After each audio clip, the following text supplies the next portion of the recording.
Llevo 18 años siendo una persona transgénero y mi familia piensa que estoy muerto. Eso fue lo primero que dijo Camila aquella noche, sentada frente a una taza de café frío, como si estuviera contando algo normal. Pero no era normal. Nada de su historia lo era. Y lo peor es que hablaba con una tranquilidad que daba miedo. Porque cuando alguien pasa tantos años escondiéndose, llega a un punto donde el dolor ya no se siente igual, se vuelve costumbre. Todo empezó en un pueblito pequeño del norte de México, de esos donde todos se conocen, todos opinan y todos creen tener derecho a decidir cómo debes vivir. Ahí nació Daniel. Aunque desde muy niño sentía que ese nombre nunca le perteneció, así fue llamado. Mientras otros niños jugaban fútbol en la calle, él prefería quedarse viendo a su mamá arreglarse frente al espejo. Le fascinaban los vestidos, el maquillaje, el cabello largo.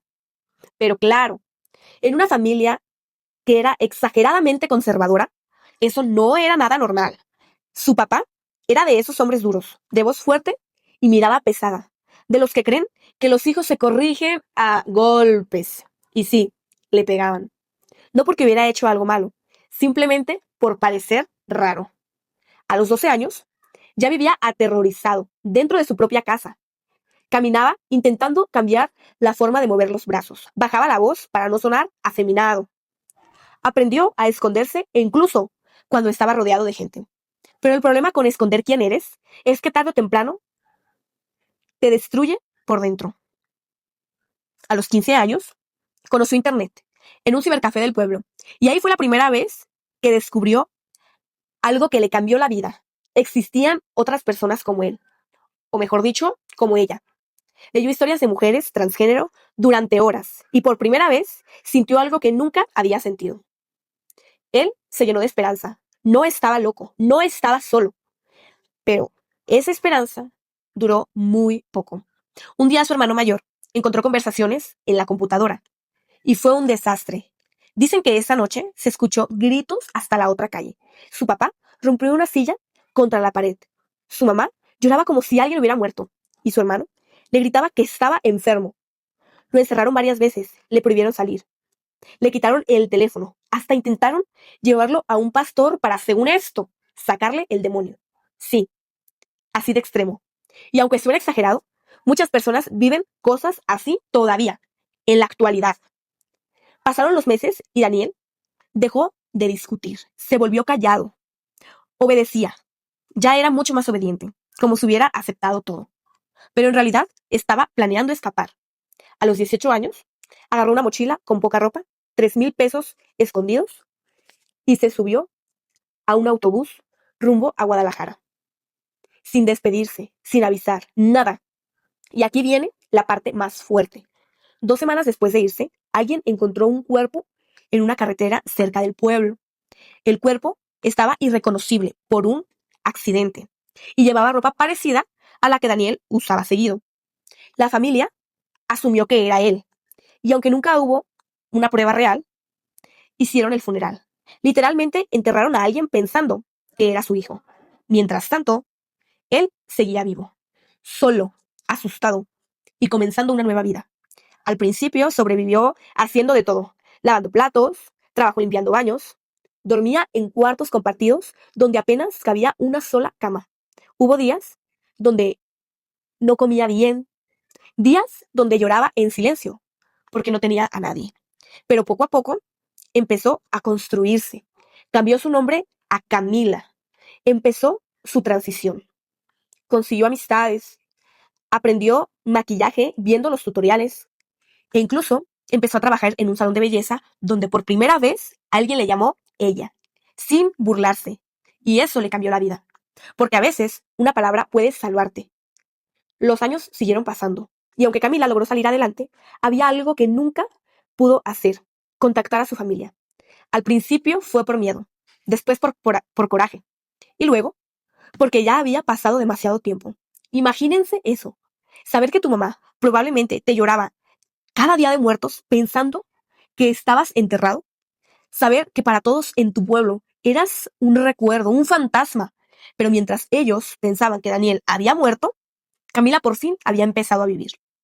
Con el tiempo, logró ahorrar dinero, rentó su propio departamento y hasta abrió un pequeño negocio de uñas junto con otra chica transgénero que conoció trabajando.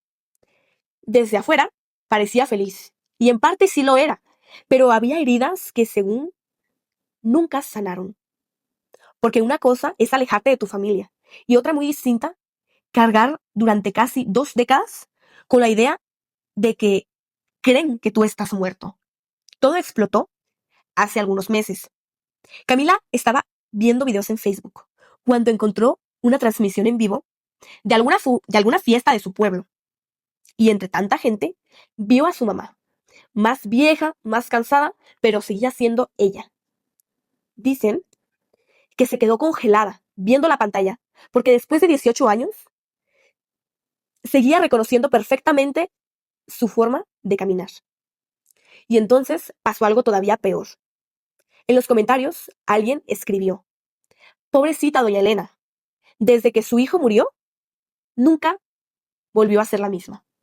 Camila empezó a llorar ahí mismo, porque entendió que el dolor nunca fue para su mamá. Solo aprendió a vivir con él. Durante semanas, no pudo dormir pensando en eso, hasta que la madrugada tomó una decisión impulsiva: regresar. No para quedarse, solo para verla. Viajó al pueblo en secreto. Llegó de noche. Se hospedó en un hotel barato cerca de la central y al día siguiente fue caminando hacia la casa donde creció. Dice que sentía las piernas temblando, porque después de tantos años no sabía qué iba a pasar. Y entonces la vio. Su mamá estaba fuera, regando plantas, más pequeña de lo que recordaba, más frágil. Camila se quedó paralizada al otro lado de la calle. Imagínate qué momento, qué difícil. Tu mamá cree que moriste hace 18 años y de pronto estás ahí, respirando, mirándola. Pero aquí viene lo más fuerte de la historia. No se atrevió a acercarse, no pudo. El miedo le ganó. Miedo a que no la reconociera. Miedo a que la rechazara. O peor aún, miedo a que si la reconocía y aún así no quisiera aceptarla. Así que se quedó observándola desde lejos durante varias horas, hasta que su mamá levantó la mirada y aunque estaban lejos, sus ojos se cruzaron. Camila dice que en ese instante sintió que el tiempo se detuvo, porque su mamá la miró raro, como si hubiera visto un fantasma, literalmente. Y entonces ocurrió algo que todavía la hace llorar cuando lo cuenta. Su mamá soltó la manguera y empezó a caminar lentamente hacia ella. Camila entró en pánico, quiso correr, pero no pudo moverse. Y cuando por fin estuvieron frente a frente, doña Elena la miró a los ojos y dijo algo en tono muy bajo: yo sabía que no estabas muerto. Así nada más, sin gritos, sin drama, solo eso. Camila se quebró completamente. Las dos terminaron llorando en media calle, mientras los vecinos empezaban a asomarse por las ventanas. Después de un raro encuentro, las dos decidieron entrar a la casa y hablaron durante horas. Su mamá confesó que nunca creyó del todo que su cuerpo fuera el que encontraron ese día. Sabía que su hijo estaba vivo, pero el pueblo insistió tanto que terminó aceptándolo. También le confesó otra cosa: su papá murió hace 6 años y antes de morir se arrepintió. Según ella, pasaba noches enteras diciendo que ojalá hubiera escuchado más y golpeado menos. Pero ya es tarde. Camila no supo cómo sentirse al escuchar eso, porque hay heridas que ni la muerte arregla. Hoy, después de 18 años, apenas está reconstruyendo la relación con su mamá y con algunos familiares. No con todos, porque no todos la aceptan. Algunos siguen mirándola raro y nombrándola por su antiguo nombre. Otros prefieren fingir que no existe, pero ya no le importa tanto, porque después de pasar media vida escondiéndose, entendió algo muy importante.